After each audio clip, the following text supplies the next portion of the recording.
Sekungumlando manje ukuthi ingoma iyaphuma nge-31 zikaJulayi 2025 ethi Ngqonyoko Mafikizolo ukuthi isibe unumber 1 laphana kuma-trending chart ku-music ku-YouTube. Sambonisa ngibingelela into efana ukuthi TV le ilapho sibheka khona ukuthi le ndoda uhambo lwayo luhamba kanjani since ikhiphile nje kulamalanga la iposti kabani amaskani promotion ulapha ku-Facebook bafowethu lo mnikazi waleli page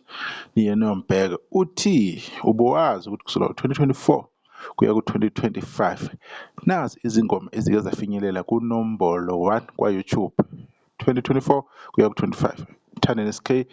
wayeqhwale phezulu uLimit Nala wahlala phezulu uMphile Smirnoff Gumede wahlala iveki 2025 Mafikizolo nayo yingxenye efinyele kunomber 1 with over 2.3 million views. Ngiyabuya nezinye uMdumazi nabanye usho njalo laphana ke ubani umaskandi promotion wasiyazihlela ke izingoma laphana ukukhombisa ukuthi ke zime kanjani elami ke lithi ke sekuyisikhathi sokuthi abantu bevume i-impact abaculi bamaskandi abanayo bekwamukela ukuthi ushintsho lubasebenzele abafethu abaningi kumaskandi ngendlela abeze ngayo nabacule ngakhona. As much as sizobona ngembono ehlukile engafani kodwa igcona kosuku is about ukuthi umculo womuntu bewustreame ama-collaboration awatholayo amsebenzele. Sibonge futhi ukuthi sikubonile lokho kumaskandi kubasebenzela kakhulu but abantu abanjengoMenzi awabanga amaningi ama-collaboration kodwa umsebenzi wakhe uyasikhulumela and abantu bayostreama bayawuthanda so akusikhona konke ukuthi bonke benza ngendlela eyodwa kusho ukuthi lo owenzile kumsebenzelile ngaleso sikhathi leso okusho ukuthi umuntu unendlela yakhe asebenza ngayo. Mawuthi uyabheka nje ingoma kaSmirnoff kunenye i-account laphana or i-channel eno-music wakhe lapha ehamba khona noZinxumalo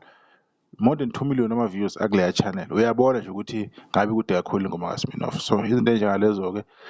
kumele siyinothise ukuthi ziyawulimaza kancane umsebenzi womuntu shathu umuntu usebenza kahle kangakanani qhubeke lezi nsizwa kaMafikizolo-ke ukuthi isebenza kahle kangaka.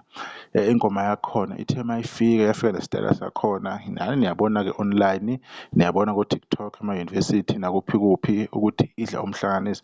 ngiyohlale ngisho lento ngizoyiphinda futhi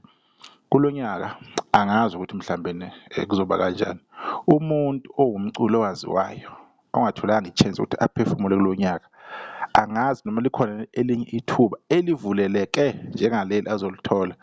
Abantu ba-open kakhulu this year bayawudlala umusic bayawuphusha babeka ko-number 1 kuma-charts abantu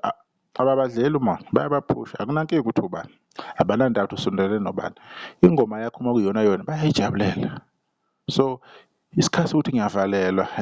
ngibanjwa ngophondo angisho ukuthi akusekho kodwa abantu ngeke bekubambe ngophondo uma bewudlala umuzi wakho uzoyikhulumela lokho abantu kumele bekwazi oMafikizolo baku-understanda kangcono lokho they do understand ukuthi okay igame ihamba kanje and baya-capitalize oLimit baya-capitalize so abanye nabanye abaculi bengayiyeki le chance siyabona-ke umfowabo Msezane ubani lo Njoko naye nibonile ukuthi uyakhuphuka lapha music wakhe awukhiphe kamuva noma usuthe ukulimala. Mroza Fakude igeza lendalo bayakhuphuka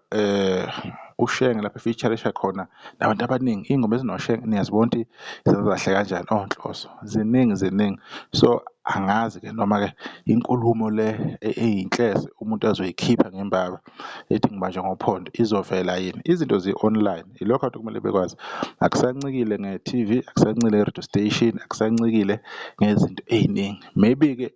abahleli bemicimbi-ke maybe-ke bangathatha ngamasayidi ngendlela abathatha ngayo or bebone ukuthi bakhetha abantu bayeke bani kodwa online uzobe waziwa uzobe ukhona lokho uzokunika amandla as umculi ukuthi into engiyenzayo iyabonakala and abantu bayayiphusha and akekho ozokuvimba akekho ongakhipha umkhankaso ukuthi ingoma kabani ingadlalwa if abantu bebhilive ethi ingoma yakhe imnandi shathu ikhulunywa kabi kanjani abantu bazoyidlala so umculo uyayikhulumela yizo kuphela-ke iy'ngoma lezi-ke ezibe lapha ku-number 1 ezinye zizoza-ke ngokuhamba kwesikhathi kusazoba nzima sisazoya ku-September basazokhipha abantu ngo-October nisazobona ukuthi kuzoba nzima kanjani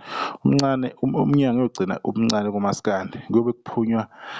ngephemithi kuphela, nothi ngasho ngoba izinga ndiwe selikhuphuka ngakhona kunzima kakhulu. Uyosizwa zihlole zakhe abalandeli bakhe is fine, kodwa-ke thina sifuna ingoma, sidinga ukuthi sibone abantu bephefoma benza imangaliso, beshaye o-live abanenkosi phakathi. Qhubeke njalo Mafikizolo, uphushe kahle-ke. Asinandaba-ke nezinto ey'thize ke suke khulunywa abantu, thina nje sifuna ukukhuluma ngomculo nangomusic nangendlela abafowethu abayimisela ngakhona online. Ngisabahle ngiyabonga, sibona kuzayo.